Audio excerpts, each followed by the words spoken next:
안녕하세요. 영국 점성학 강성원입니다. 미국 중간선거 결과가 나온 지금 향후 미국을 상대로 우리나라가 어떤 전략을 가져야 국익에 도움이 될지에 대한 시간을 가져볼까 합니다. 오늘은 미국의 건국 역사와 향후 예측되는 상황들, 트럼프 대통령이 재선을 위해 취하는 전략 및 외교 방안을 예측하고 대한민국에 도움이 되는 외교, 경제 방향에 대해서 알아보겠습니다.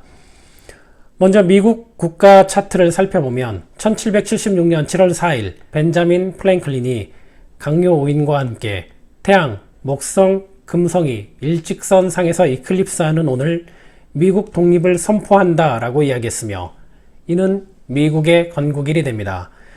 이 부분은 유튜브 초기에 올렸던 그들만의 점성학 편에 소개되어 있습니다. 미국 건국일 시점인 매년 8월 10일에서 15일 사이에 워싱턴 기념관 상공에는 아크투루스, 백악관 상공에는 레굴루스, 국회의사당 상공에는 스피카라는 세 개의 별이 위치하게 되는데 점성학을 기반으로 하는 건국일과 국가 주요 건물 위치 선정은 미국을 짧은 역사지만 최고 강국의 위치에 오르게 하는데 큰 일조를 하게 됩니다. 미국 국가 차트 특징을 한번 살펴보겠습니다. 베텔기우스 항성의 영향을 받는 목성, 금성, 태양 컨정션은 한 국가의 독립을 선포하는데 아주 적합한 날짜였으며 과거 미국 역사를 대입을 해보면 70년대 진입한 죽음과 전쟁을 대표하는 강력한 화성 그리고 항성 리겔은 미국, 소련 냉전 시대의 극함을 맛보게 했습니다. 보통 개인 차트에서 화성이 항성 리겔과 만나는 경우 칼날을 뜻하게 되는데 폭력적인 성향으로 나오지 않는다면 직업적으로 의료계 종사자가 되는 경우가 많습니다. 미국 건국 차트에서는 죽음을 뜻하는 하우스가 연결이 되면서 국가 간 칼을 들고 있는 상황으로 나타나게 된 경우입니다. 베트남 전쟁이 1975년 끝이 났으니 70년대 시기에 역시 들어가 있습니다. 그리고 1999년 10월부터 1996년 7월에 진입한 아주 강력한 그리고 국가 건국에 적용이 되었던 금성 베텔게우스는 냉전 시대의 종식과 소련의 붕괴를 불러오고 미국은 경제 전성기를 맞이하게 됩니다. 국가 건국에 적용되는 행성이나 항성이 얼마나 중요한지 다시 한번 확인할 수 있는 내용입니다. 대한민국의 경우 안타까운 부분이 많이 있습니다.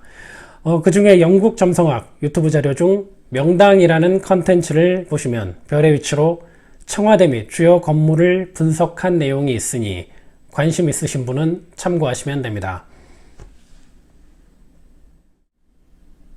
중요한 내용은 지금부터입니다. 2017년 6월에서 2026년 4월 미국에 지대한 영향을 미치는 행성 달은 건국일에 적용되었던 태양, 목성, 금성을 다시 한번 불러오는 시기로 미국이 1776년 영국으로부터 독립을 선언하고 새 질서를 세운 것처럼 미국의 새로운 변화를 알리는 시기며 새로운 외교, 경제 정책으로 새 질서를 세워나간다는 것을 의미하기도 합니다.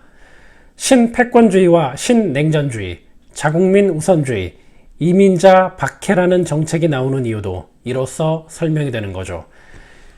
미국 트럼프 대통령 차트와 연결해서 다시 한번 설명을 하겠지만 앞으로 미국은 새로운 패권 국가로 거듭나기 위한 정책을 내어놓을 텐데 과연 어떠한 것들이 있을까요? 첫 번째는 해상무역 장악입니다. 미국은 중요 행성과 별들이 캔서 자리에 위치하며 차트에서 해상무역의 중요함을 미리 알려주고 있습니다. 미국의 INF 탈퇴, 중국 1대1로 정책의 반대, 대만 해협 함선 파견 등은 상대국을 견제하면서 미국의 해상무역 입지를 높이기 위한 첫 단추였던 거죠. 특히 UM 상임 이사국에서 제외되었던 대만에 다시 힘을 실어주게 되니 대한민국은 단절된 대만과의 외교 정책에 힘을 기울여 중국과의 외교 마찰에서 부족한 경쟁력을 대만의 도움에서 얻어야 합니다. 그리고 대한민국은 삼면이 바다인 이점을 무역과 협상 전략으로 활용해 나가야 하는데, 대한민국이 해상무역으로 큰 부를 축적하는 구조는 없지만 동맹 국가의 차트가 그러하다면 무엇을 주고 무엇을 받을지를 결정할 수 있기 때문입니다. 두 번째는 미국, 중국, 북한의 관계입니다. 미국이 과거 소련과의 냉전으로 국민을 단합시키고 경제 성장을 이끌어낸 것처럼 이제는 그 대상을 중국으로 보고 있습니다. 최고 국가로 거듭나는 시기에 가장 걸림돌이 되기 때문입니다. 러시아와 중국, 북한은 불을 뜻하는 국가로 물의 원소가 강한 미국과는 전략적으로 대립할 수밖에 없는 구조인데, 이 시기에 북한이 대한민국과 평화협정을 맺으면 미국 입장에서는 중국과 러시아를 견제하는 데 큰 도움을 받게 됩니다. 대한민국은 지금 중요한 카드 한 장을 손에 쥐고 있습니다. 그러나 미국 건국 차트를 보면 결과는 결정이 되었다는 게 제 생각입니다.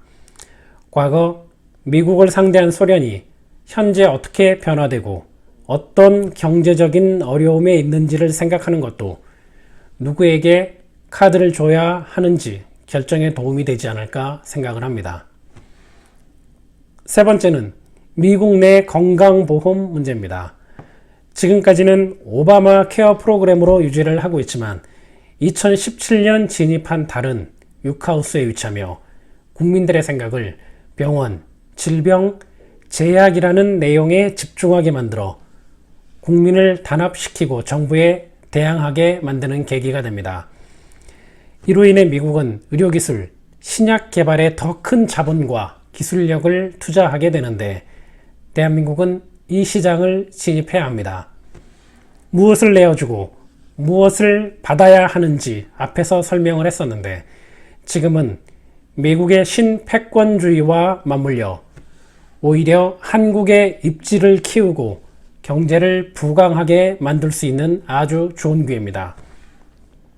북한과 해상 두 가지를 모두 가지고 있기 때문이며, 여기에 신약 개발과 의료 기술 협력까지 더해진다면 눈에 띄는 경제 효과를 누릴 수 있기 때문입니다.